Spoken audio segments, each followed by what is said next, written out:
Okay. I'm saying if anybody on the stream can tell us if we have audio or not, that would be awesome. Hearing anything on your? Not yet. Okay. I don't see the widget left here. The volume widget is What's that? oh, really hard on the mic. Okay. I've got it now. I've got it. Testing. How's that now? How about now? Okay. Cool. Can people in the room hear good? Let's turn this down as well. Cool, cool.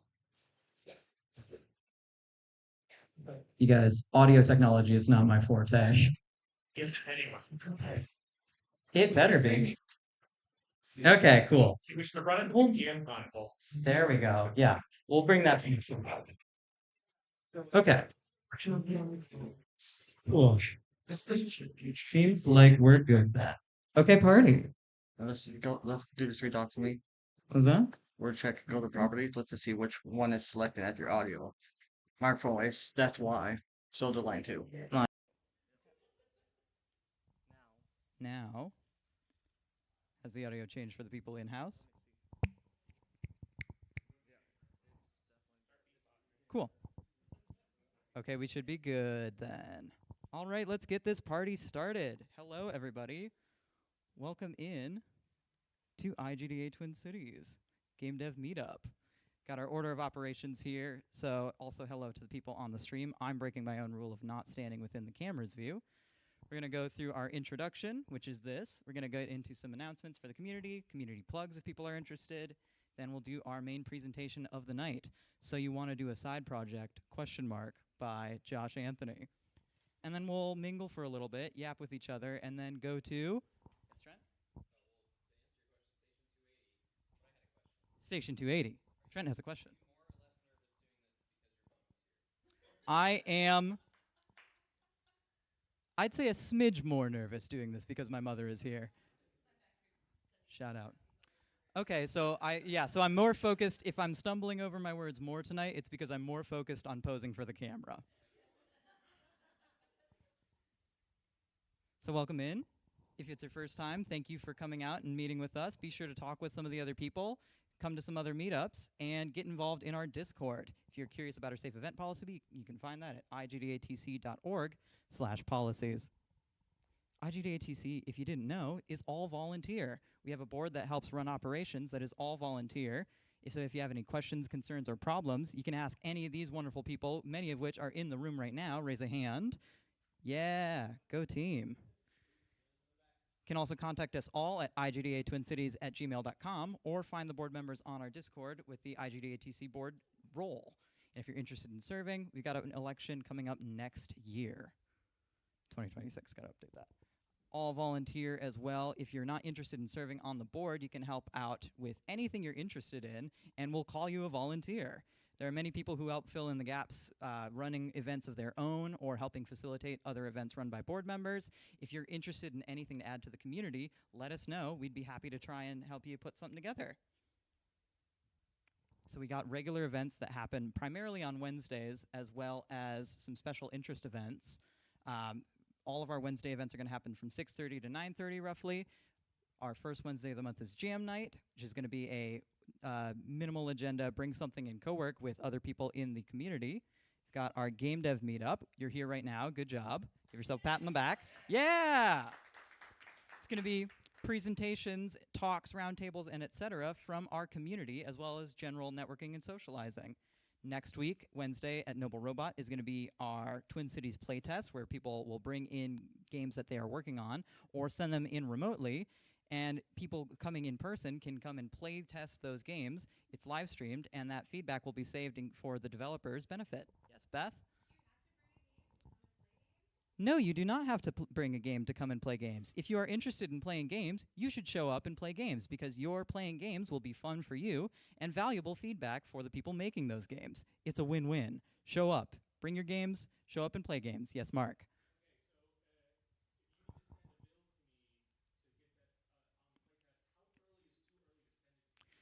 If you were worried about if you want to send a build to Mark, send it as soon as possible, but at the very latest, you can send it day of or just show up with it, and we'll make it work. Ideally, send it a little bit in advance. I mean, everybody, be nice to Mark, but like, if you don't, it's never too early.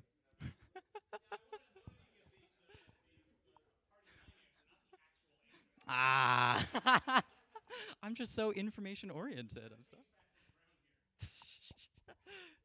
Yes. It is. Yes. Yes. The Game Dev Meetup needs to be updated, but the Game Dev Meetup happens here at 2DHQ now.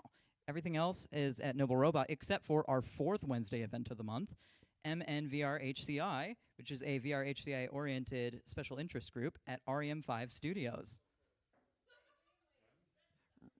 REM5? Damn it. One of these.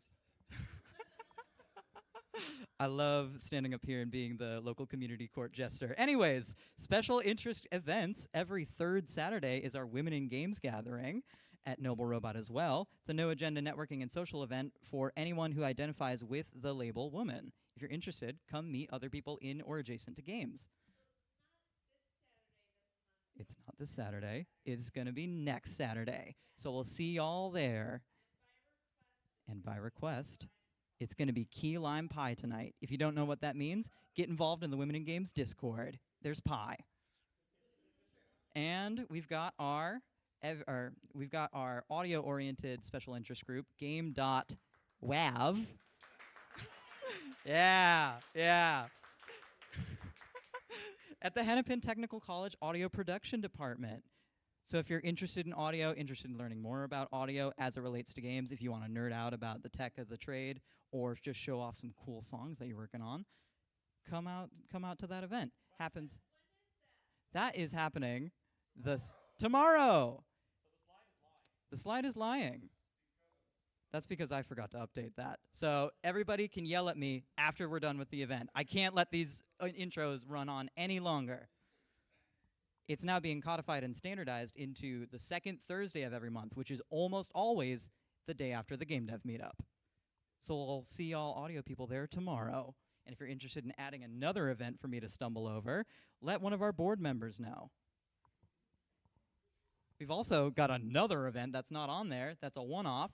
It's our IGDATC Summer Potluck, hosted at Fernhill Park in St. Louis Park. It's going to be Saturday, June 28th from 10 a.m. to 2 p.m. Thank you for the clap, Eric. Bring your significant others and people important to you, friends, associates, people interested or adjacent to game dev for a hopefully beautiful afternoon. We're going to bring some games, board games, maybe some lawn games. I would love to do a lawn games jam. That's my dream. And bring some food as well.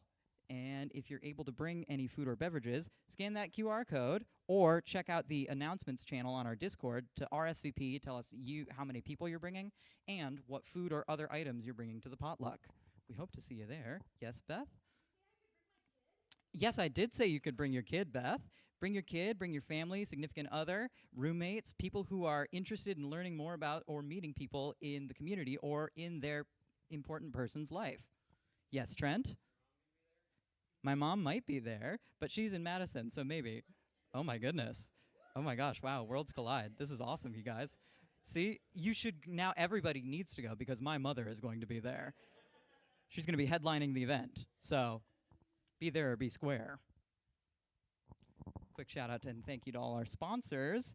These are all of our wonderful event venues. They all do wonderful different services. You should read through this slide thoroughly and appreciate each of the different things that they all do. Thank you to 2DHQ for hosting us here tonight. Yeah. Wahoo. Yeah. And thank you, shout out to Nice Games Alliance, which is a little bit of just patting ourselves on the back, but this is info about the organization. This is specifically a nonprofit that we use to fund and sponsor things for this org. So if you're interested in supporting the community, putting money into it, that it will then go back to the community in different ways, you can check out nicegames.org and put in a singular or recurring donation, tax deductible, that can only legally be used to further the mission, which you can read about at nicegames.org.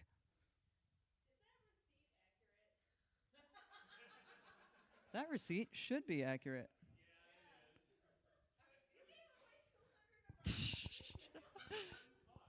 It's a good cause, and you all should be donating however much as you feel able to, if you feel like you've gotten anything of value from the community.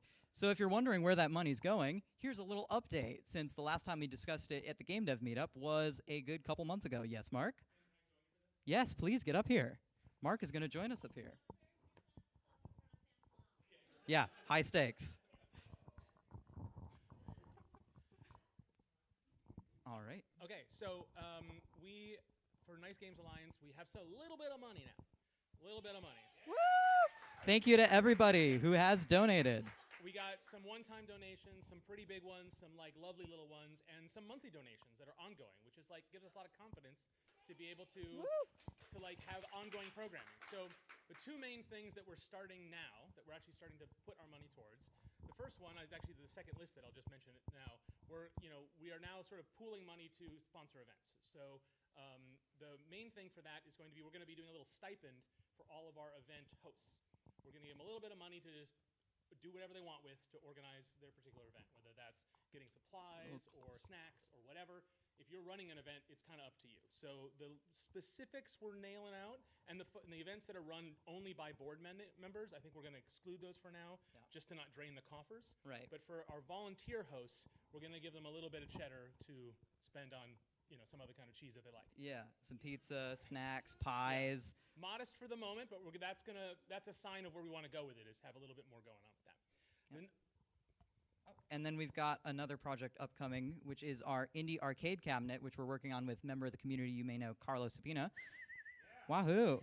Making a physical arcade cabinet that we're going to have a rotating selection of indie games displayed on, as well as some behind-the-scenes insights, some process details for people who are not game developers but are maybe interested in learning more, or where they might be able to meet other game developers. And we're going to have it traveling between different venues, local businesses, maybe your local movie theater, event spaces, and conferences and conventions.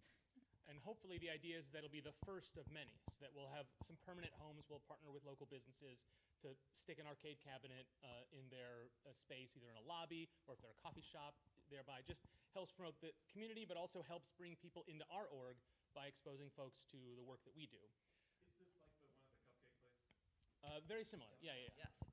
For those folks who remember the Donutron, fairly similar. Small, tabletop size arcade machine running local games. I think we're going to want to focus on released games so we can have an actual marketing channel for developers who've released things.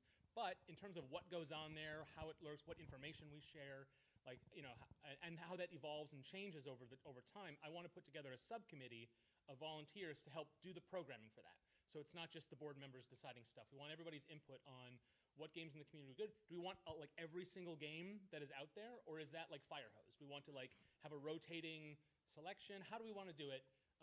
Do we want to make sure that games have like really high standards for gamepad support, or do we want to be a little looser on that so we can include some more? So these are all questions that if you have opinions on, I want to put together a subcommittee for that. It might be a bit before we put together a meeting for that, but stay tuned to the Discord for that. And if you have thoughts now, you can just go ahead and ping in the Discord, and we can get that conversation started. Yeah, feel free to yap about it in the general discussion channel, or we also have a Nice Games Alliance section of the Discord with a Nice Games Alliance focused discussion channel, so your things don't get buried. But anywhere you post a message about it, we'll see it at some point, and we'll talk about it, because we'd be very interested in getting some community voices involved in helping decide the future of these projects. Yep, and we've got future ideas, which, Sam, you can tease for people. Oh my goodness. Well, bye, Mark. Yeah, so some future plans, which we're aiming to do later 2025 or early 2026. This is all just kind of a loose roadmap. Is first off, putting together some workshops focused on specific skills in a broad range of different disciplines related to game development. So if you're interested in proposing ideas for workshops, if you have an idea for a workshop that you would be interested in hosting, we'd love to talk some logistics with that. And we're also down the line going to be focusing on grant writing. So if you have anybody in your life who is really good at grant writing, or if you're interested in learning more but have no experience, talk to one of us. Raise your hand if you're involved in Nice Games Alliance. Talk to one of us about making it happen, or just talk to someone and say you're interested and they'll pass you to one of us.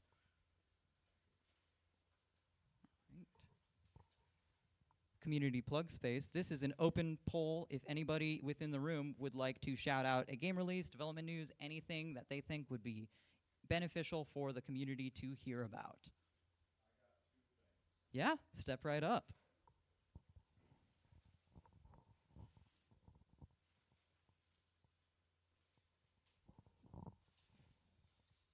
Thank you, Sam. Okay, first one, Game.waves tomorrow. So make sure you come to that. And thank you for being so supportive. What? Sure. It is at Hennepin Tech. It's it's really, really easy. Like when you go into Hennepin Tech's parking lot, you're gonna go into the H lot. There's like it's like a big H, and it's really easy to see. And I'll probably be outside, so yeah. And then we're in the door. Like you go through the door, and it's right there. It's literally right there on the right. So again, I will probably be at the door. So look out for me. This guy.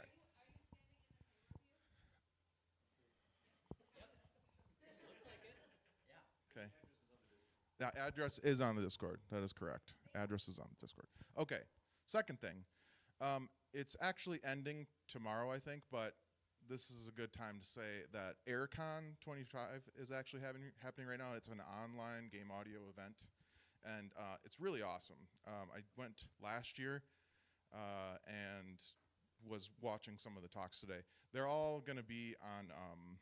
They're all on YouTube, so after they're done, you can still see them.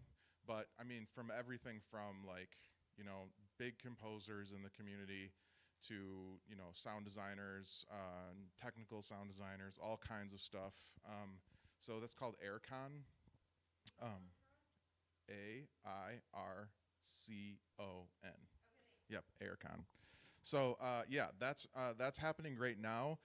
Again, it's a little on the end of it, but next year probably Game.wave will probably cover it a lot more. Like we'll probably actually talk about it, or like have a meeting during the con, have some discourse in the Discord. So yeah, that's it. Thank you very much. Anything from anybody else in the room?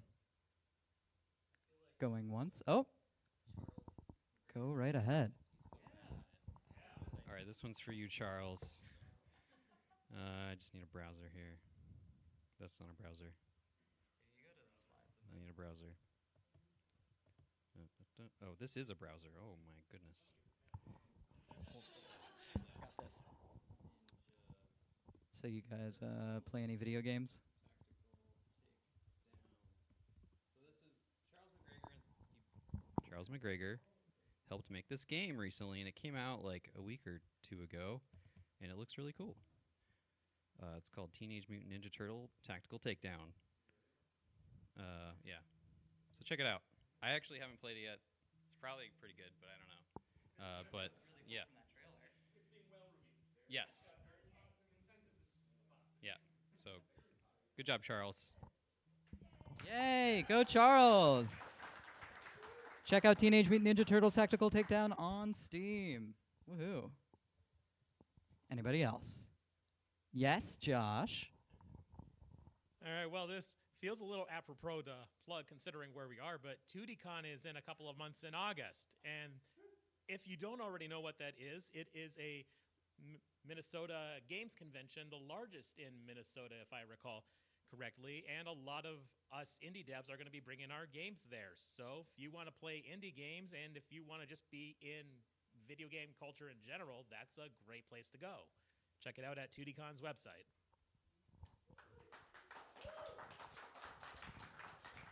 All right. Anyone else? Going once, going twice. Onwards to some of our regular plugs. Jam and Jam is a thing I host. It's a 48-hour asset jam. Come in virtually and make one asset, which can be anything, audio, 2D art, 3D art. It can be a script, a little function, anything that relates to your skills, disciplines, or interests based on a theme that's randomly selected each month. It runs the first full weekend of each month, so essentially starting on the first Friday of every month, from 6 p.m. CST Friday to 6 p.m. CST Sunday with a little closing showcase after we wrap. These are some of the things that people made this past weekend. Check them out. The theme was sunset/sunrise. It's very cute. Join the Discord or talk to me about it We'll get you in there. We've also got a local podcast hosted by members of the community. Mark, who has come up here to help me talk about our upcoming events and things and projects, is one of the 3 co-hosts of Nice Games Club, which is a game dev podcast. Lots of cool topics, interviews, roundtable discussions, and game jams. Check it out. Get your brain stimulated. And now on to our presentation of the night. Josh, if you'd like to come back up here.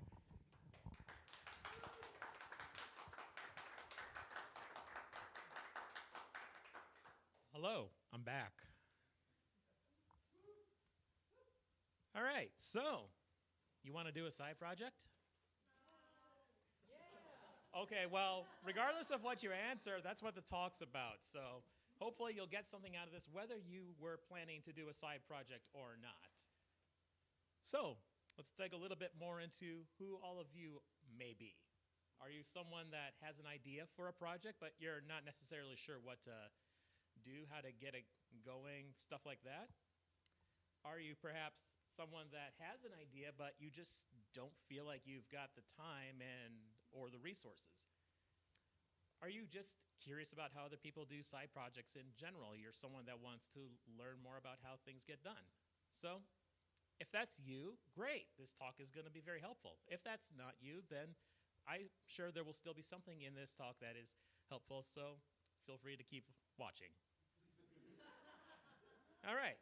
So specifically what this talk is about is what are side projects and why I think you should do them. It also talks a little bit about my experience doing side projects, just to kind of give context about how one person does things. And then it's also about how you can start and maintain your own side projects and do them relatively successfully. This is a talk that was originally given at an internal conference at Best Buy in 2024. The second version of this talk was given at Minibar 19, which was last month. This is version 2.1 of this presentation. So a little bit's changed, but it's by and large the same stuff that was presented at Minibar 19. So if you liked it there, you'll hopefully like it again. All right, so who is this guy making wisecracks at you over the internet and in person? I am Josh Anthony, and yes, I do sometimes moonlight as an anime villain. Specifically, though, I am a game developer, and as I'm sure a lot of you can relate to, that tends to mean wearing a lot of hats, but I am particularly decent at programming, producing, and designing things, or at least that's what I think. I live with my family in the Twin Cities area. I have other experiences over the course of my career, primarily in web development and engineering management. And I've been working on side projects since 2017. So, gosh, that's 8 years? Wow, I'm getting old. I work for Lunacy Entertainment, which that's my company that I co-founded with my partner, Rebby. And we are currently working on our first commercial release, Dice Tower, with some of the folks that are part of the game dev community around here. So shout out to all of you.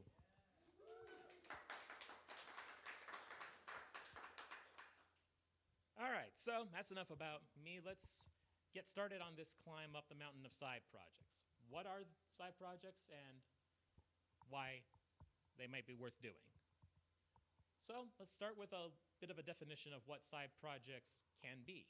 So the first and most obvious one that might come to mind is it could be creating a tangible good, some kind of project like an arts and crafts thing that you create to then sell somewhere or other. It could be just learning something new, like maybe you want to learn how to grill the perfect steak. That could be a perfectly valid side project. Volunteering for causes, that's an excellent one, and as I'm sure the folks that run our IGDA community can attest, that takes a fair bit of work. Yes, thank you. Founding a company, as I'm sure a lot of you also can relate to, this also takes quite a bit of work, and it could be viewed as a side project, as a lot of us that are trying to fund our indie games can relate to. I don't know why it skipped through a whole bunch of these things, but I'll just go ahead and say there's a whole bunch of other things that you can consider side projects. Running a D&D campaign. Yeah, so it's a recreational thing, but it takes a lot of work and effort to put together a well-crafted campaign, so you could rightfully view it as a side project. Composing music. That takes its own amount of special care and love, so that's also a side project. And you know what? Giving a presentation, we could also consider that a side project, you know? And because I'm a masochist, I made my project in a game engine.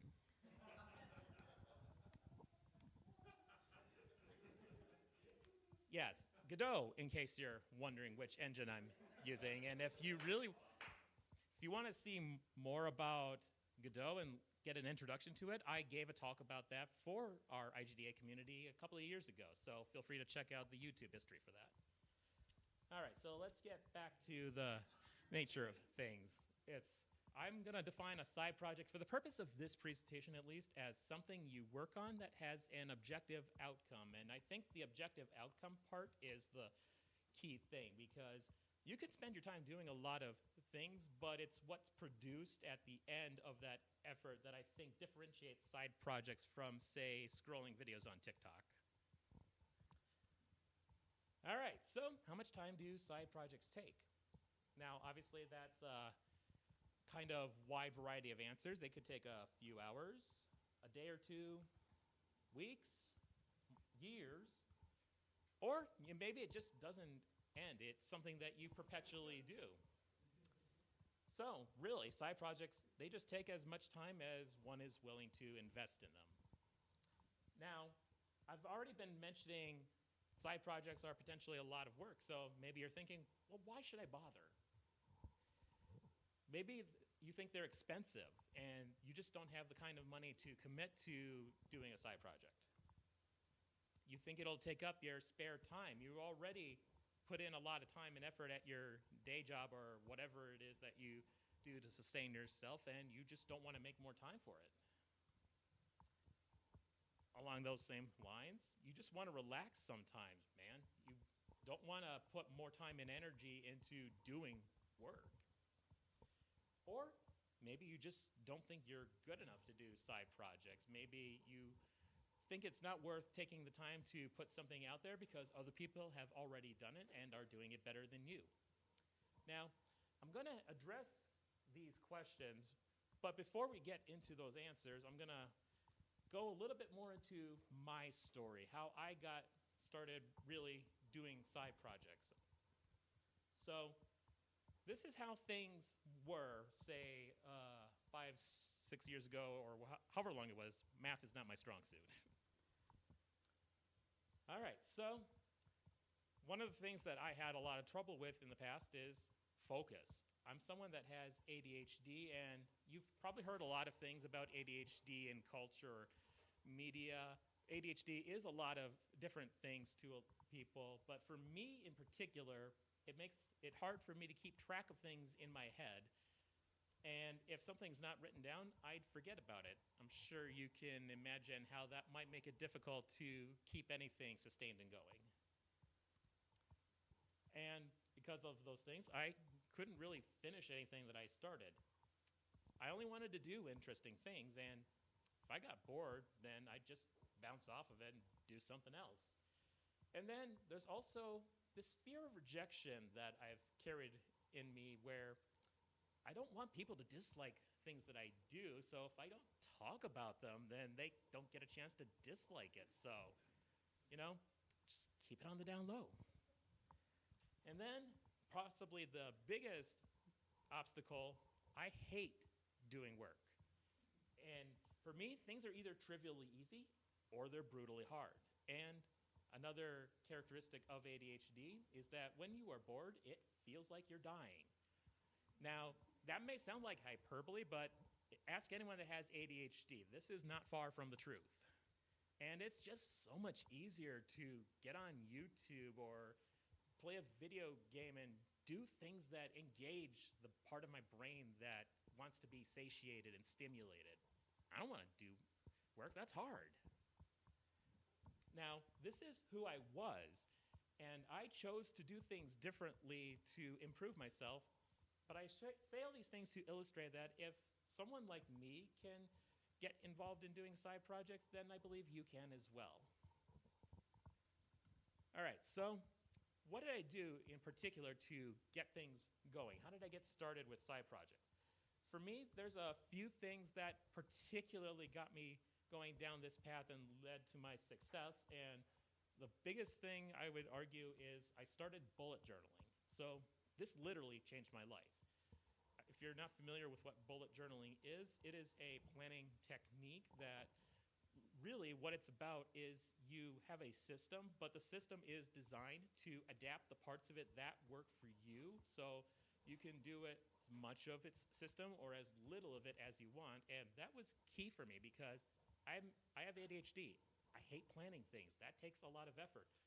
And I've tried so many different planning systems and bounced off of them. This is the only one that has stuck. And if you want to learn more about my story in particular around bullet journaling, that is something that I've written about as a blog article, joshanthony.info, if you want to go look that up at some point. Now, this is my bullet journal that I've pictured here. If you've ever looked up pictures of bullet journaling on the internet, you've probably seen all these cute artsy things that look like they take a lot of effort to put together. That's not what bullet journaling has to be. It can be as plain and ugly as what I have here. All it has to do is get your life on track and plan. It doesn't have to look pretty, it just has to be functional. All right. Second thing is I turned myself into a morning person, which, okay, none of you are groaning, so this bit didn't really work well, but in any event, for me, I found that doing things earlier in the morning was when my best energy was, because, I work a day job, and that day job takes a fair amount of energy to really do. So if I can start the day working on my side project, that's really the time that is best spent making progress on it, rather than waiting until after the day job is done and I've already put in 8 hours of toil and sweat. Now, that's me. And sorry, I got a little thrown off track there, but anyway, because I use my best energy earlier in the day, I then gain positivity from making that progress. And yeah, initially I was tired, and sometimes when my sleep schedule doesn't quite get on track, it is still tiring, but I did get used to it, so the gains far outweighed the potential friction. And then the third thing is I established consistency, and what I mean by that is I just got better at doing stuff at a consistent pace, near daily.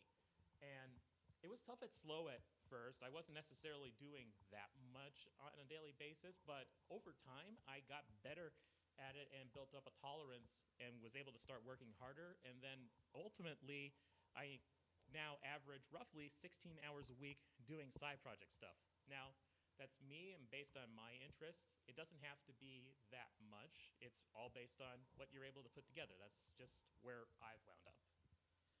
So I'm going to talk a little bit about what a daily, weekly schedule is roughly like for me and how I structure things to keep my side project work going. So we're going to visualize this a little bit with these nifty animations and table. So at 6 in the morning, roughly, I get up and go to the gym and do my regular morning prep work. Then the asterisk is there because when I go to the gym, I'm actually getting up at 5 in the morning for those, but I couldn't fit that in a second line and keep everything on the slide. So you just get an asterisk. Sorry. By 7:30-ish, roughly between 7 and 7:30, that's when I spend time working on whatever side project it is I'm choosing to do that particular day. By 9 o'clock, that's typically when I start my day job. I've been fortunate to have the flexibility most of my career to be able to determine when I start things, so that's what's worked best for me. And then I do straight 8 hours of work. I personally prefer to do that over taking a lunch break in the middle, but that's just me. At 5 o'clock, I stop work and make time to hang out with my family, do things with them. And then at 7:30, that's usually when my kid goes to bed. I either spend a little bit more time on my side project if I feel like I still want to wrap something up, or, I just relax. I've earned it. So then by 9 p.m., whatever it is, I make sure I start winding myself down so that by 10 o'clock, I'm getting myself to bed, because getting a healthy and consistent amount of sleep is really important, and I do a really great job at it. So this is more or less what my schedule is throughout the days of the week. I only exercise at the gym 3 times a week, so on alternating Tuesday, Thursday, I get up at 6 and just do the morning prep, but this is more or less the schedule that I try to follow.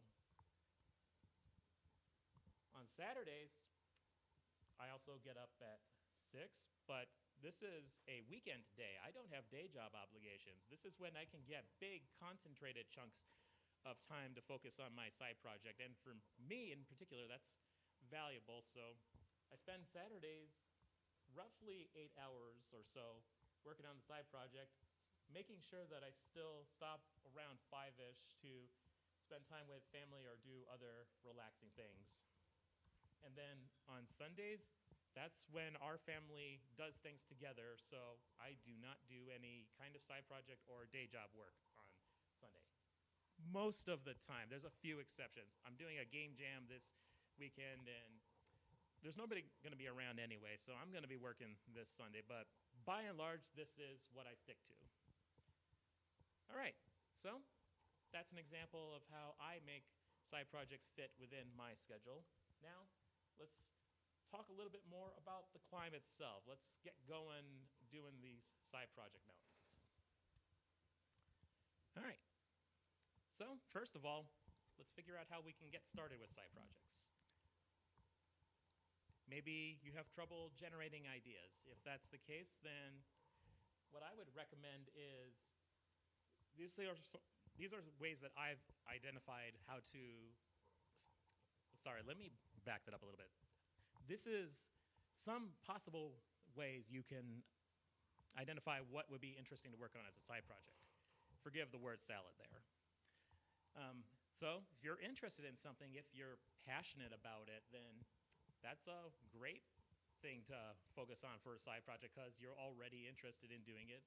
So you might as well put in a little more for it. If it's something you want to learn or practice, that's a good idea for a side project.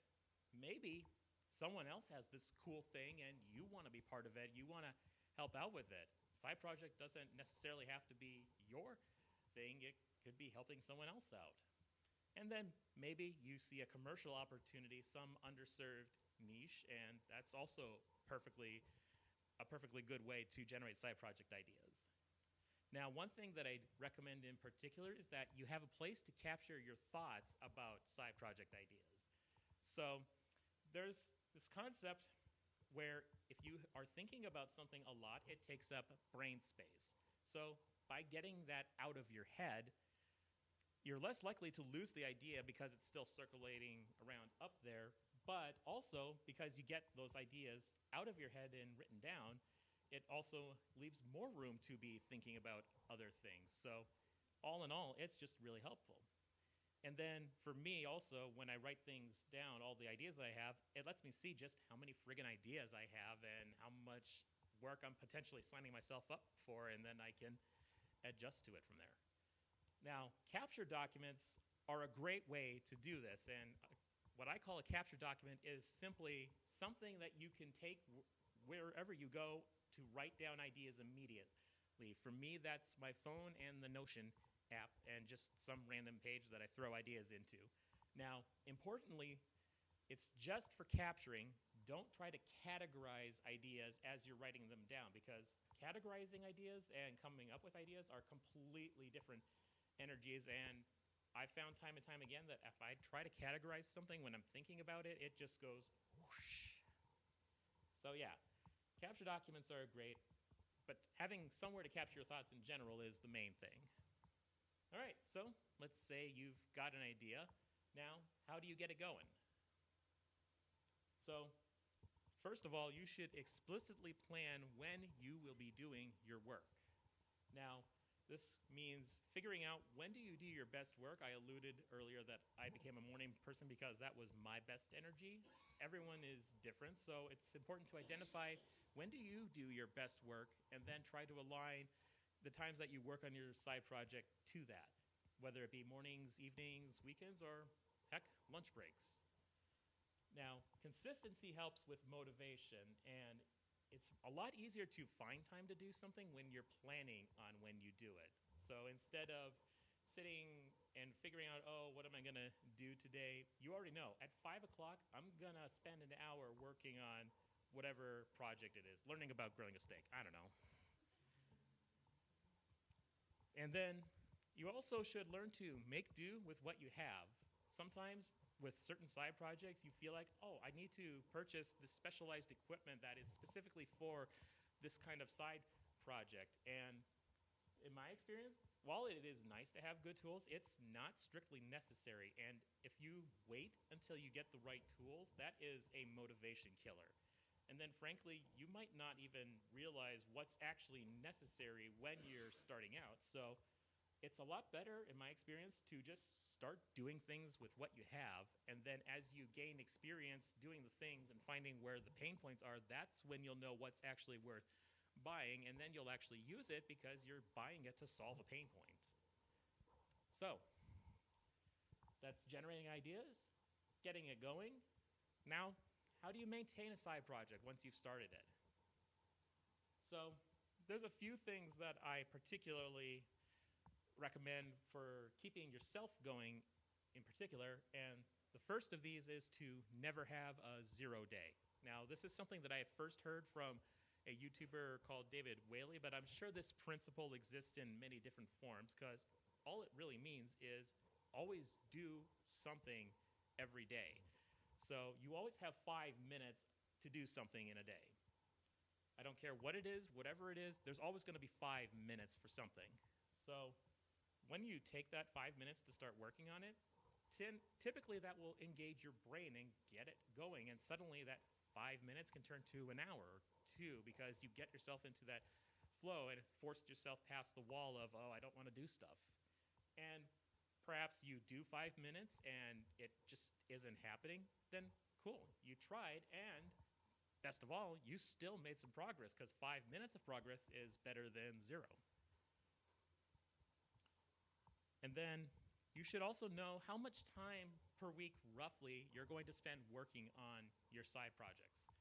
So that helps you, first of all, plan your work-life balance because you could potentially start working and get really into it, and then suddenly you've basically put in another 40 hours a week, and frankly, that's not really healthy. So by knowing the amount of time that you're planning to spend, that helps you check against that balance and make sure that you're not pushing yourself further than you should be.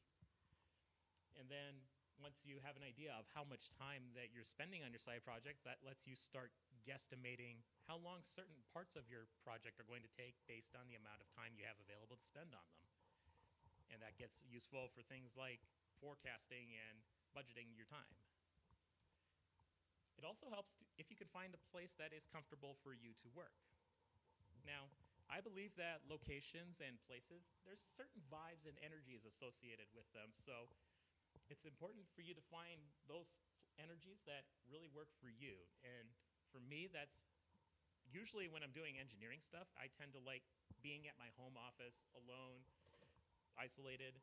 But if I'm doing design stuff, I tend to want to be a little more mobile. It doesn't necessarily have to be one workplace that you're working from all the time. So what's important is you find what works for you and then try to align what you do so that you're doing it in the places that make you feel comfortable. This also helps reduce the potential for getting distracted because if, say, you got your phone right next to you and you just want to quickly pull it out and check, that might not be something you want to do. So part of finding your comfortable workplace is making it a little bit more difficult to get yourself distracted. All right. How do you keep the project going? What are some techniques for that? First of all, what I strongly recommend is plan what your goals are. First of all, that's going to save you mental energy. If you're not sure what it is you're going to work on because you haven't thought through what it is that needs to be done, that takes energy to calculate. So in my experience, it's better to just put in that energy earlier on so then you have at least a decent idea of what you want to do and not necessarily when you're going to get it done, but at least the order of operations that things need to be done in. Plus, it gets the project details out of your head, which A, frees up your mental space, and B, makes it easier to delegate if you're working with people. For me personally, I don't like to plan very detailed outlines, so I try to go for more broadness, the general gist of what it is that I'm trying to do versus getting detailed. Now, if I'm working with someone and I need to communicate what it is that I want them to do or what the project needs done, I'll have to give a little bit more detail then because they can't read my mind, unfortunately. So your mileage may vary, but it's all about really do the amount of planning that is necessary to get the thing going. Finding people to work with, that's, first of all, if you want to improve the quality of your project, you want to bring in a lot of different perspectives on it because something that you may think is intuitive and obvious about the way your project works, someone coming from a completely different experience may not find that the same way. I've been to enough playtesting events with my game. I have found this out many, many times. People do not think the way that I do, and I have to be prepared to change how I think in response to that. But because I got those different perspectives, that helped me realize that. Now, that's a playtesting example, bringing it to lots of people, but even if you're just working with people on your project, having different perspectives is really valuable. And also, it just takes longer if you're the only one working on things, so it's nice to be able to have other people to share some of that load. And also, the people that you work with, you know, they can often be kind of cool. I see you, Rob. You're cool. So, working with cool people, that just helps make things easier all around. It's also very helpful to know what it is you're trying to do with your project, what its purpose is. Is it a commercial project? Then you better believe that you should have some deadlines to make sure things are getting done at the rates that they need to be. Is it something a little more educational? How do you know when you've actually learned the thing that you're trying to learn? Now, all of this is to say, the reason you should know your project's purpose is it helps avoid using the wrong kinds of strategies to get your project done. Say you want to learn how to grill the perfect steak. I should probably come up with a different example, but here we are. You don't want to necessarily give yourself a 15-minute deadline to learn that because that's just too compressed. You're not going to do a good job with it. But if your purpose was learning, then you probably wouldn't have set yourself such an unrealistic deadline. Unless you waited until the last minute to prepare dinner for guests, but that's on you if you did that. All right, so we've talked about starting a side project and maintaining a side project, how you keep things going. I have a few words of advice that I want to give based on my experiences. So if you're doing a side project, make sure your day job is cool with it. Now, particularly in tech, there's a tendency for your employer to not want you to work on something that is related to whatever proprietary product it is that they have. So if you have an idea for a project, it's a good idea to just run it by HR or whoever it is that's responsible for engaging with the business side of the company and confirm that they're okay with it.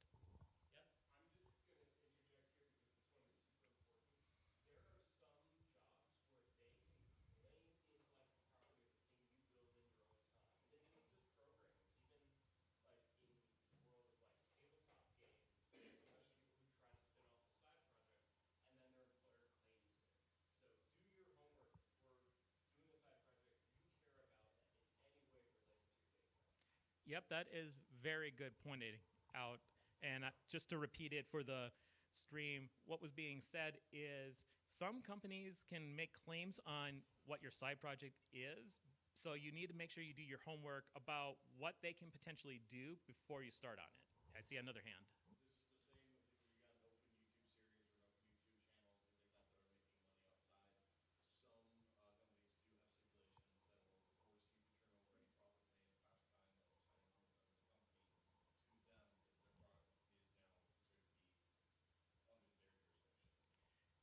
Yep, another excellent point. And to repeat it again for the stream, even if it's something like a YouTube channel or something that's generating profit, those companies could potentially make requests to take some or all of that profit based on what it is. Did I see another hand back there?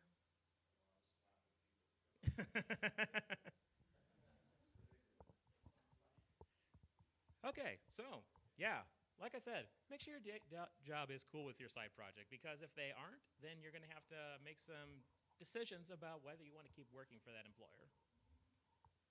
Now, moving on from corporate problems, your time is not an unlimited resource, and that simply means you only get 24 hours in a day. At least, well, okay, ideally, 8 of that is dedicated to sleep. You got to spend some amount of time providing for yourself. You're just not going to be able to work on all of the things that you possibly want to work on. So make sure that whatever it is you're spending your time on, it's the thing that you actually want to be doing. Planning is what helps with that, identifying what you really want to do, so then you're dedicating the appropriate amount of time toward it. And even if you enjoy what it is you're doing, it is still work. It is still taking energy from you to get it done. So you do need to take breaks once in a while. You hear that, Josh? You need to take breaks. More breaks. Oh, sorry, was that live? Moving on.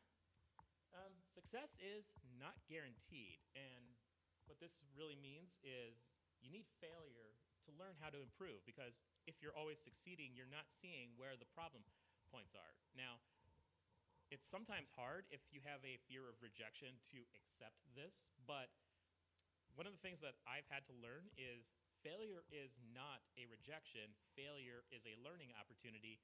And the more open that I am to failure, the more that I grow. And the more that I grow, the better that I'll be, so that I eventually have more successes than failures. Now, if you are really passionate about your side project, whatever it is you're working on, it can kind of take over your thinking, and you have it constantly on your mind. And sometimes that's a wonderful thing. I have had plenty of moments where I'm just wandering out and about, doing something or other, and suddenly a flash of inspiration comes about something about my project, and I capture it and write it down in my capture document. But the negative side of that is if you're doing stuff with other people, trying to do other events, this can be a thing that takes you out of the moment and away from doing the things that you like with the people that you love. So it's important to make an effort to be present in the moment. And I do say it as make an effort because that is sometimes what it feels like, but it's more worth it to put in the proper amount of time to properly care for your people. Now, there's a lot of external stressors going on in the world, and they do a lot of times impact your ability to do things. I got laid off recently, and that's been a thing that's been impacting me as I process how I'm moving forward with things. That's one example. So it's important to give yourself grace when you just can't. Now, you can oftentimes push yourself further than you think you can when you just don't feel like doing things, but sometimes you just really can't do things, and you need to be forgiving of yourself when you just can't.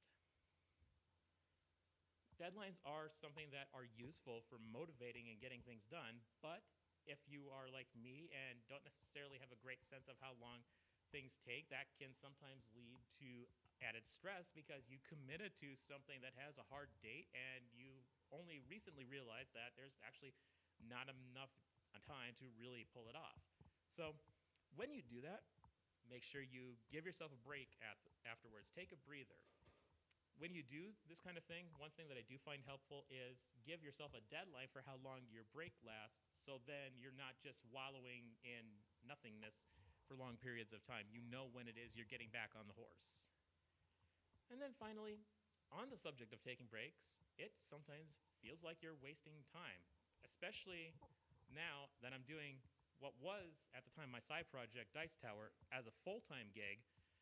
I will start feeling like I just can't take time to take a break, because if I'm doing that, then it's time that's not being spent making progress, and oh no, deadlines are slipping.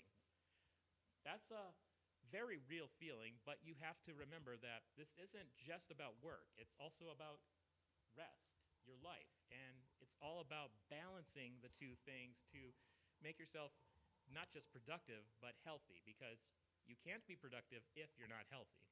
So take care of yourself. It's not a waste of time. All right, so we're reaching the top of this here mountain. So let's go over a bit of what we've discussed. We gained an understanding of what side projects are, how long they potentially take, as well as going through a few concerns potentially with them, and we will be coming back to that. I shared some of my experiences about where I was, how I started getting going on my side projects, and how I keep them going.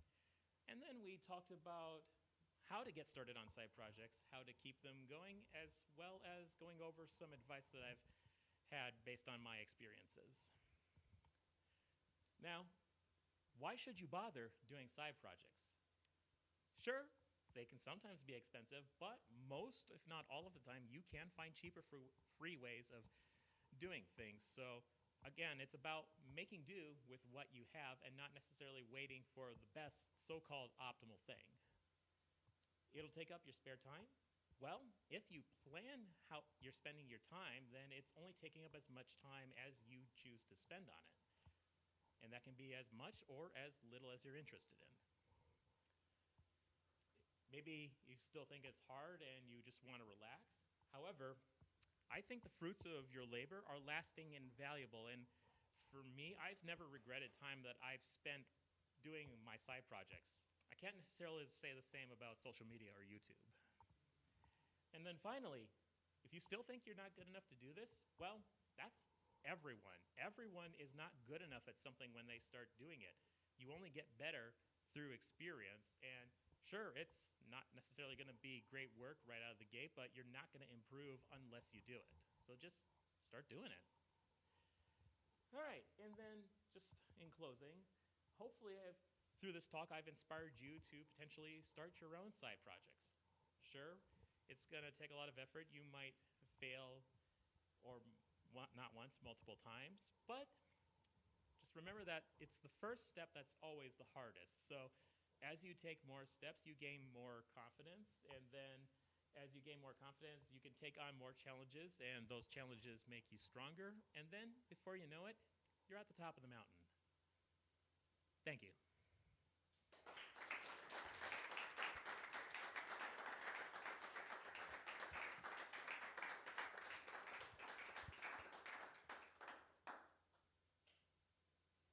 Yes.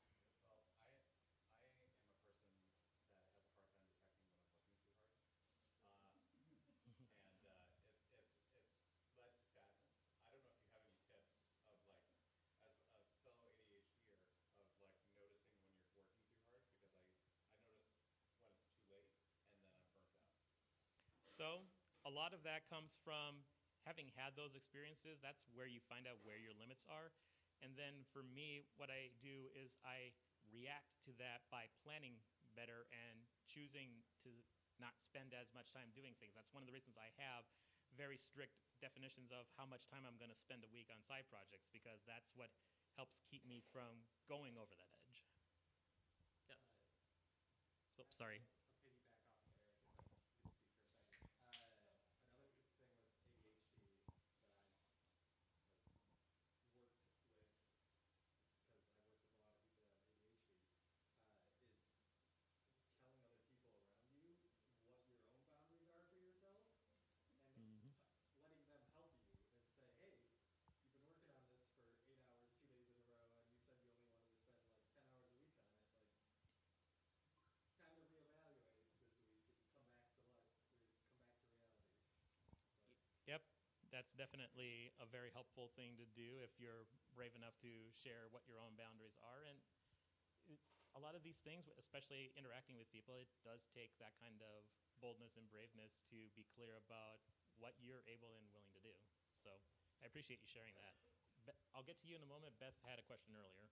What if you are a really bad planner? Do you have any tips for planning? Well, I can relate because I am also a bad planner.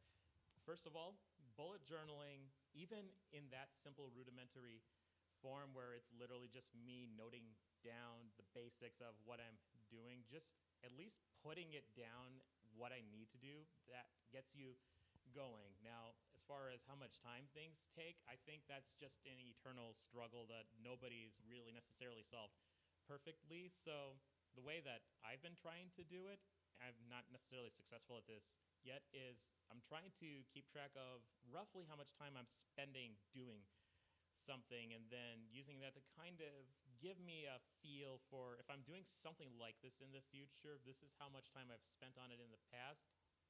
It may or may not take the same amount of time. So I don't think there's a perfect answer to planning ideally. I mean, if someone does have the answer, let me know, because we're all looking for that, I think. But definitely, it's a matter of trial and error. Honestly, I use like Agile for so many things in just life in general.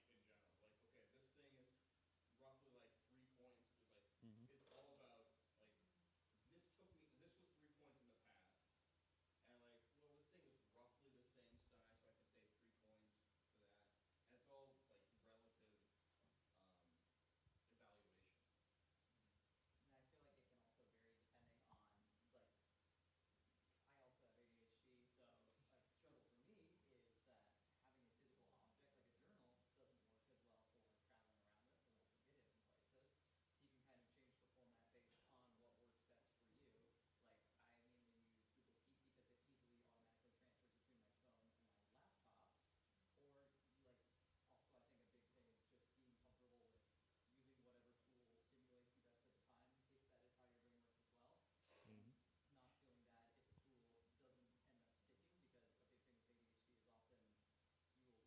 will kind of get comfortable and familiar and then things will just fade in as background noise. So if you're bad at forcing yourself to do that, get comfortable with switching it up when you need to, or like changing your scenery.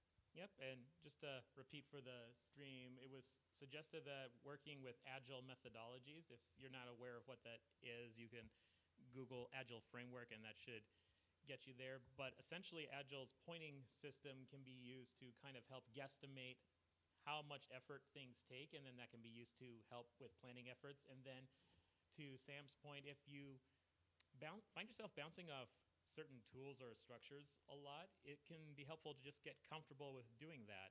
And I think ultimately making yourself more productive and optimal starts with understanding what works for you and then adjusting to that, rather than necessarily forcing yourself to do something that you're not necessarily good at. There are times where you do need to force yourself to be a little uncomfortable, but as you pay more attention to how you operate, you'll be able to tell the difference of when something is just annoying and you need to push through it, and when it just literally doesn't click. All right, Rob. When you're doing your notes or your jotting down, what exactly determines what you're going to put on there?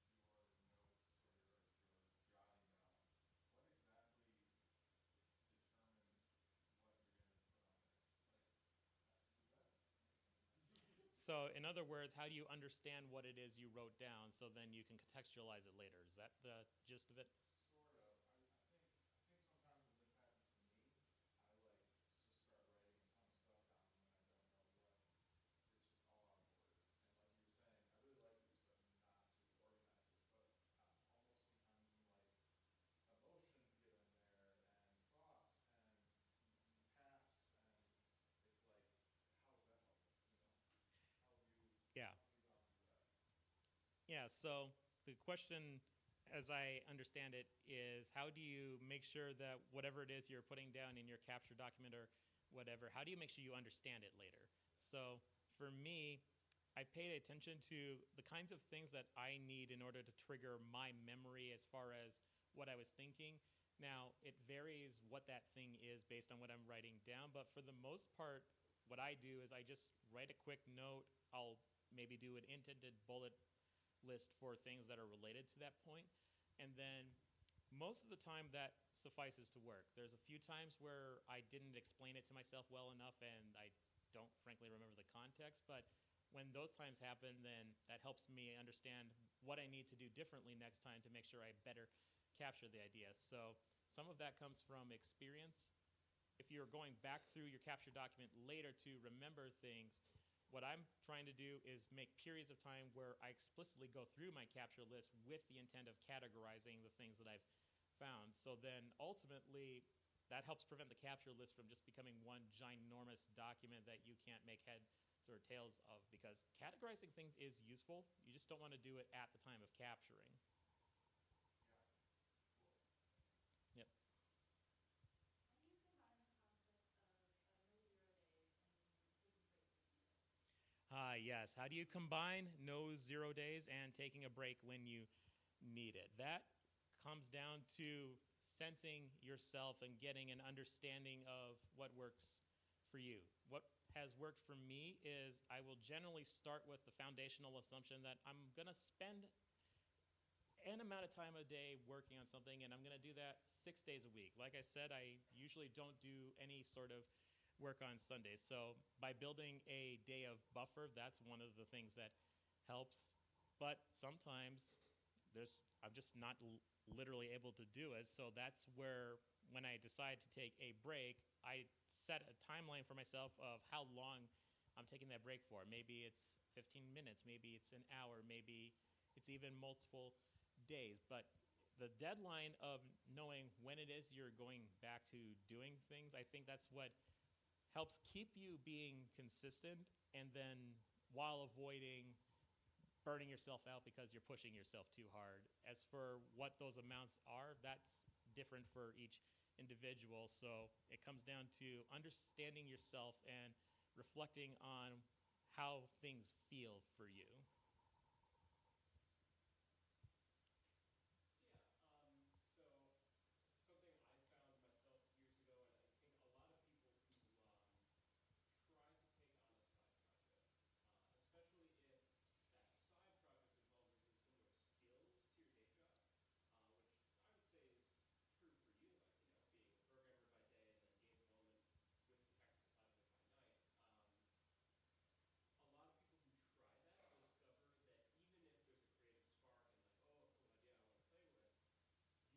there's a creative spark and like, oh, a cool idea I want to play with, doing something for your day job and then turning right around and doing similar stuff for your own motivations is just hard to do, in terms of,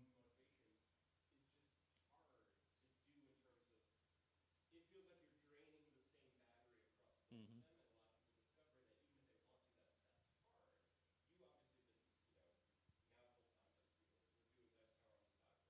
now full-time, but were doing Dice Tower on the side for a while, and you sustained that. I'm curious, why do you think that works for you?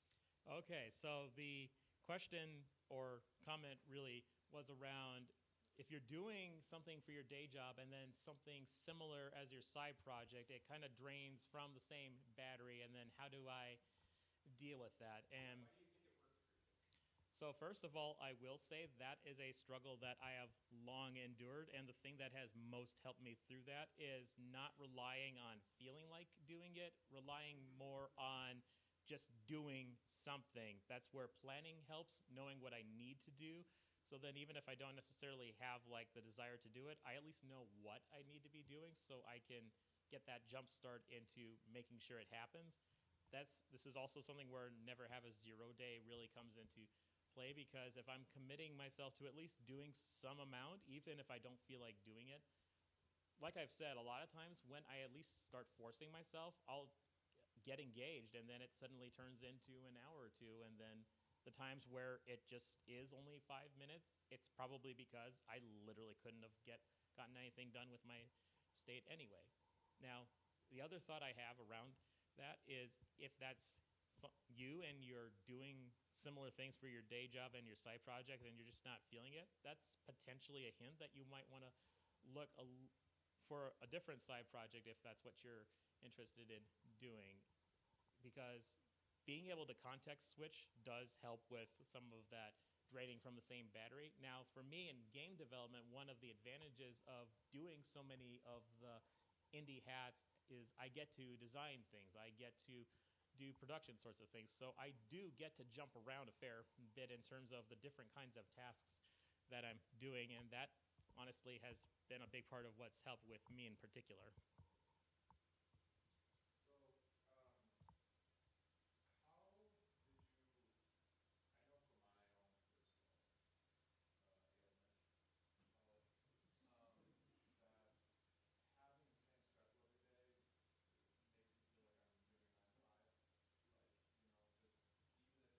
go play in the park every day, it's still like I gotta go to the park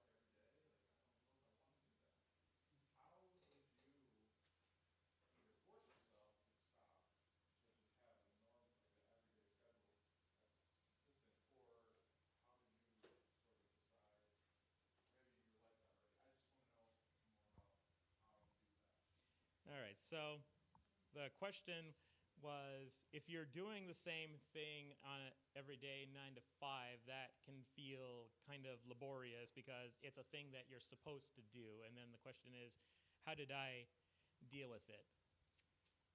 All right, I have to. Yeah, I had an answer and then it suddenly whooshed because that was my ADHD brain. But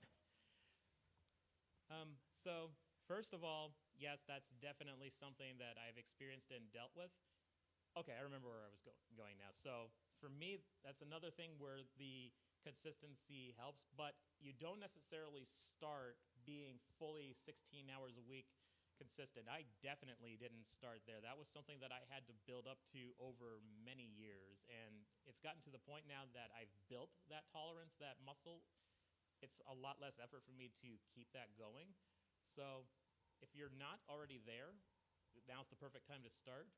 But it's okay that you're not necessarily doing 16 hours a week of side project time. That may not be where you are yet. That may be something you also have to build up a tolerance for. Now, I talk about this in my bullet journaling article, but bullet journaling is the thing that has helped me make sure that I keep doing my tasks consistently. And then what I've wound up doing to make sure I do the bullet journaling consistently is I use a habit tracker app that literally is just, hey, did you update your bullet journal today? And normally I don't go for those kind of things, those gamification things, but for whatever reason, probably because I care about making sure that I'm consistent and prolific, I care about not letting my habit tracker reveal that I've broken my streak of keeping things up to date.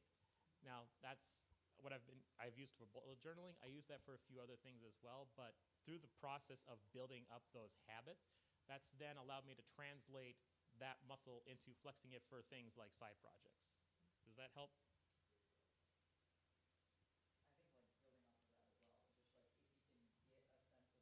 building off of that as well, just like if you can get a sense of like what motivates you or how you get excited or get focused on things, like playing into that, like I'm very people and social oriented. So like finding an accountability buddy for a specific project can be really helpful for being more productive. Because then also you're helping each other and it also helps you reflect on the things that you're doing either in the moment or on other things. Like instead of bullet journaling, I'll almost like have little like postmortems of like goals from like the days with like someone in my life. That could be like a partner, a friend, or someone whose brain just works completely differently from yours. Because like sometimes those perspectives are helpful in different situations. Like whatever works for you to kind of like keep you focused and consistent with it, even if that's like peer pressure from other people that also want to be doing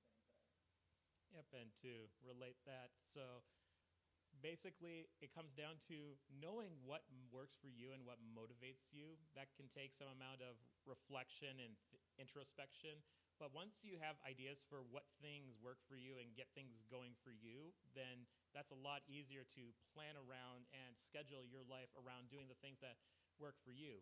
And I'll add, if you don't know what works for you, then experiment, try different things. Everyone has different brain chemistries, and if you try enough things, one of them will eventually at least kind of latch or stick, so then you can start building off of that. So how do you reflect on your wins and how do you stay focused on the long-term goals specifically? Okay, so the question is, how often do I reflect on my bullet journal, and then what are my long-term? And like what time a day? Is the Yep. same time as goals or separate time?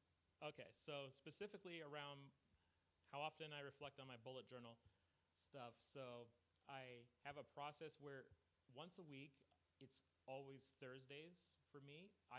That's when I will create the next week's bullet journaling plans. And frankly, that's one of the most annoying parts of the week because that's when I do planning, and planning is annoying. But I know that if I do this, it's going to help me out a lot, so that helps force me into doing it. And then by constraining it to only doing that amount of planning once a week, then that helps make it a lot easier to swallow because it's only one day and I can put up with dealing it for an evening, if even a full evening, more like 30 minutes to an hour sometimes, because that's also when I'll do the monthly planning stuff is also on those Thursdays. I do that the last Thursday of the month. So then once again, I'm only dealing with that once a month. So then that's what's helped me get over the pain of having to do planning by knowing when it is that I'm going to do it, and by knowing that's when I've time boxed it, it then helps me put up with it in the moment. So for long-term goals, it's a lot of the same. I personally use the monthly part to kind of keep track of the longer-term goals, at least for my personal stuff. I've developed a planning system for the project stuff that I do for Dice Tower, specifically in Notion. That's an entirely different thing, but basically it all comes down to, for me, I give myself times to create the plans. Oh, and then the other part is I make sure that at the end of each day, I've either checked things off or I've migrated them to the next day or some later point in time. And migration in bullet journaling terms just simply means you've scheduled it for some other time. Or I cross it off if I decide, you know what, actually I didn't really need to do it anyway. That's perfectly valid. How did you get your family on board with all this? With all of what specifically? I mean, I can only speak for my personal, but like me and my wife, we definitely struggle on, like our style of planning, and if it involves someone else, it's like, how did you kind of get an ecosystem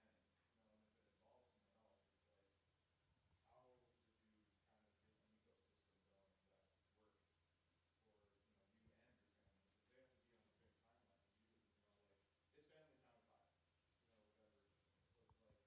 get in your way, or I guess, not your way, but, same schedule? Okay, so the question, as I understand it, is how do I work with my family in order to accommodate the things that I've scheduled? So essentially what that scheduling came down to was working with Rebbe, working with KJ, and kind of figuring out what kinds of things work for all of us. And then based around that, that's when I set my schedule. So it's less I decided something and got people to come on board with it, and more I figured out with everyone what works and then set up my schedule to fit around that. And that's malleable depending on the particular needs and situations. I guess so. Stepping away from the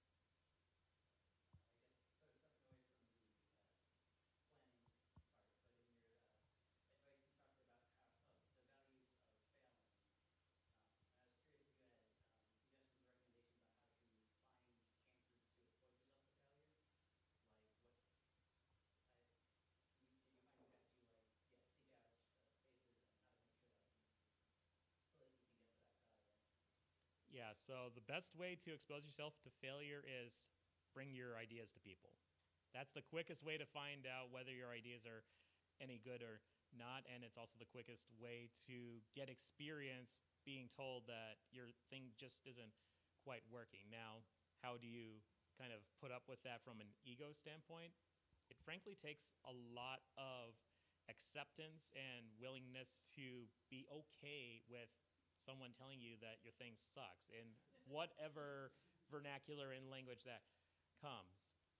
It's taken a lot of time for me to really be able to distance myself from hearing feedback that something isn't working and then not internalizing that to, oh, it's a rejection of me. And I'll be honest, sometimes the feeling is still there, but I've gotten better at pushing that feeling aside and not giving it validity. And it's hard to really give advice on how people should do that because for everyone this is a different thing, but I can at least say that it's possible. I've done it. And then you. Sure. I was going to ask, how do you make sure to transition to task changes? Some people like just get to work on something, go into the next thing. Do you think they have a reminder, annoying reminder? Okay, so if I'm understanding this correctly, are you asking how do you move from one task to the next and keep consistency? Just being good at transitions. Oh, transitions. Okay. Okay, I get this now. So it's a question of if you're transitioning between different tasks, how do you deal with that. This is, I think, also something that's dependent on your own psyche and how you feel about things. For me, I like to kind of group similar things into the the same time blocks. So if I'm doing, say, a task where I'm designing something about the game, and then I have a separate task that I need to do some sort of engineering somewhere, I'll try to segregate those different tasks that are kind of similar in nature so that they occur relatively close to each other. So then I'm minimizing the amount of times I'm task switching and doing different things. That's at least what's worked for me. Some people, they love just doing different things, and they might want to be able to just jump between a whole bunch of different things. So I think this is another thing that comes down to figure out what things work for yourself, and then do your best to make your schedule fit around what it is that you do best and take advantage of your own energies. What about like transitioning to different things, like going from finishing work for the day to something kind of So if you're getting done with your workday and then transitioning to something more low-key, relaxed, that's, I think, a matter of discipline, because there's definitely been plenty of times where I'm done working on something for the day as far as my schedule goes, but my brain doesn't want to be done working on it. And I'll be honest, sometimes I'll keep working on it because that's what my brain feels like doing. Sometimes I have to just tell that part of my brain, put it aside, leave it for later. A lot of times that's actually what the brain really needs, is to step away from the problem.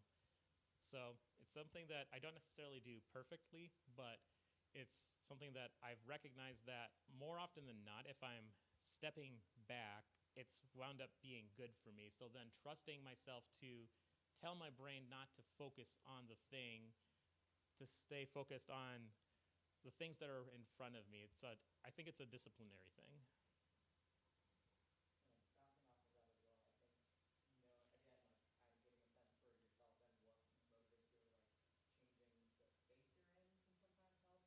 motivates you, or like changing the space you're in can sometimes help. Like having designated spaces that are, this is where I do my work for my job, this is where I do work for side projects, this is where I relax, can often help. Or even just like smaller things, like I know that if I go to a cafe and get a beverage and start working on something, that can help me feel productive. So maybe even if I'm not going to the cafe, I'll get some sort of beverage for myself, and that kind of stimulates. It's like tricking yourself psychologically. Or like for myself personally, if I have a day off, I will not be productive unless I have like fully gotten ready, gotten dressed, and put on shoes. I don't even have to go out anywhere, but that like it works wonders for me. There can be a bunch of like silly little things that trick your brain into like, I am in working mode or I am in relaxing mode.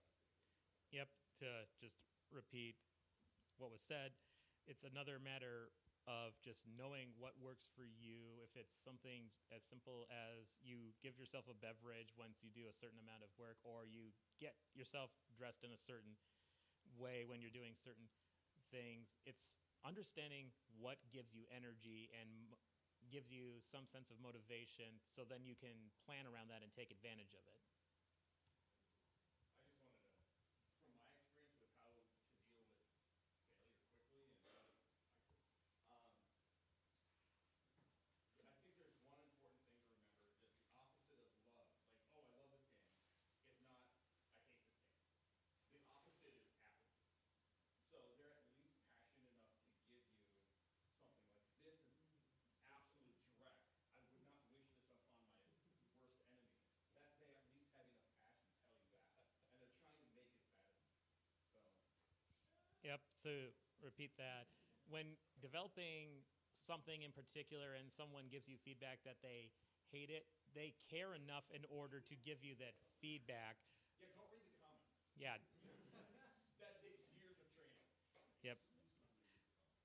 And then by comparison, if the worst thing that can happen is that people just don't notice or don't care. So even if you're getting that strongly worded negative feedback, that's still feedback that you can take in. Now, dealing with the way that it's said, that's something that you don't have control over. And ideally people would phrase things in amenable, agreeable ways, but we all know that's not generally how things work. So the more you can distance yourself from the way something is said and focus on the what, the easier it is for you to deal with failure. I was going to add to the transitions thing that have worked in the past for me is just to like try to be more aware of like why you want to transition. Like if it's with your family, like remember specific times you've had with your family that like bring you joy. And like then focus on if like you're worried about the work stuff or you're still thinking about it, giving myself like a 15-minute egg timer or something like that where it's like, okay, I really just want to work on this problem,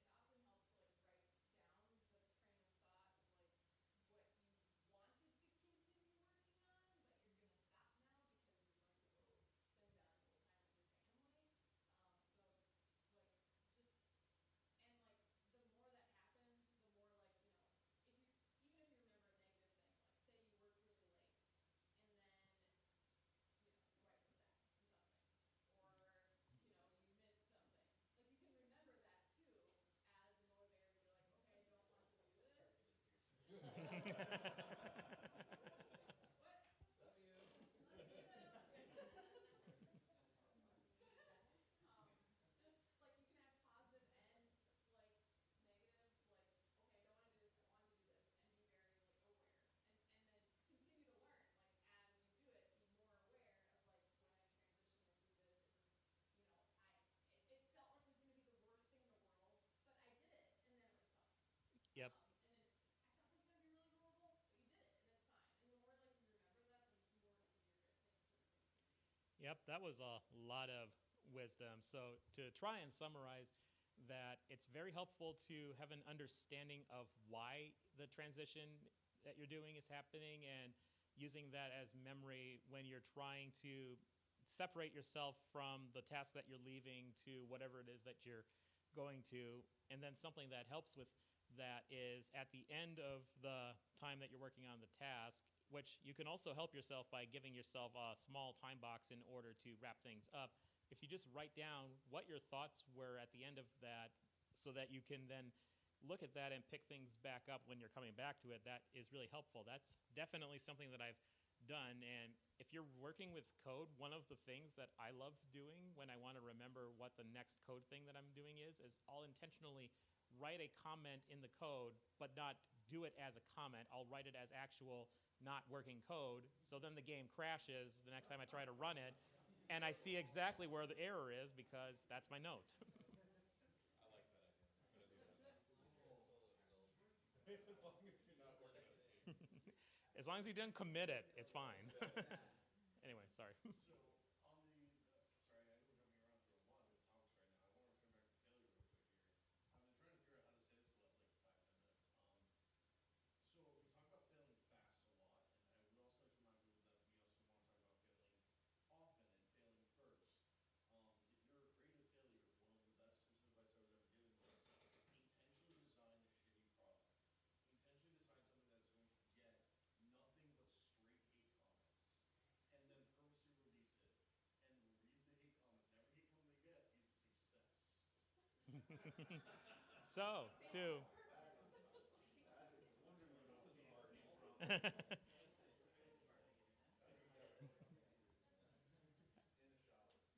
all right, so to try and repeat all that, and sorry if I'm going to have to ask you to repeat some of it because my brain's already losing it, but essentially what you found helpful is, first of all, learning to fail often and fast is valuable, and one piece of advice that you received doing that is intentionally design something that would gain tons of hate when it gets reviewed, because that feedback is then what feeds into what you need to do in order to make it better.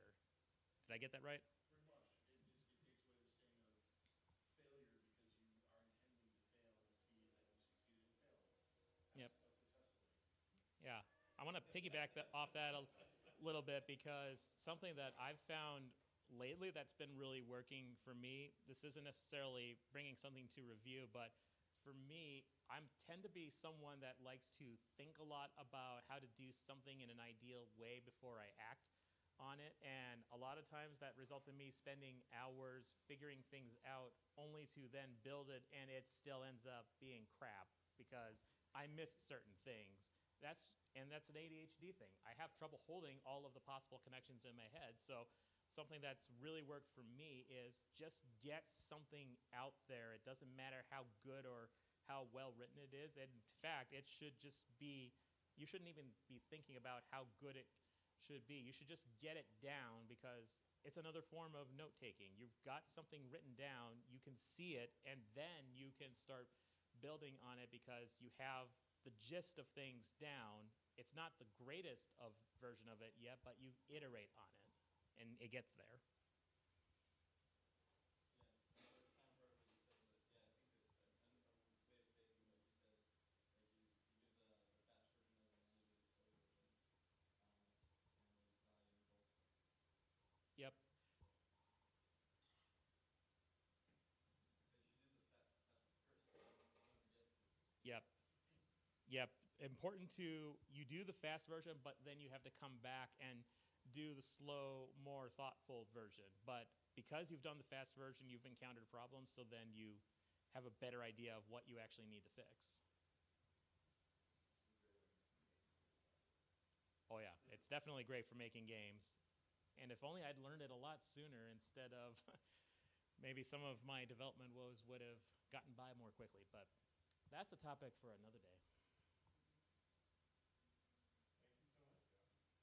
All right. Thank you.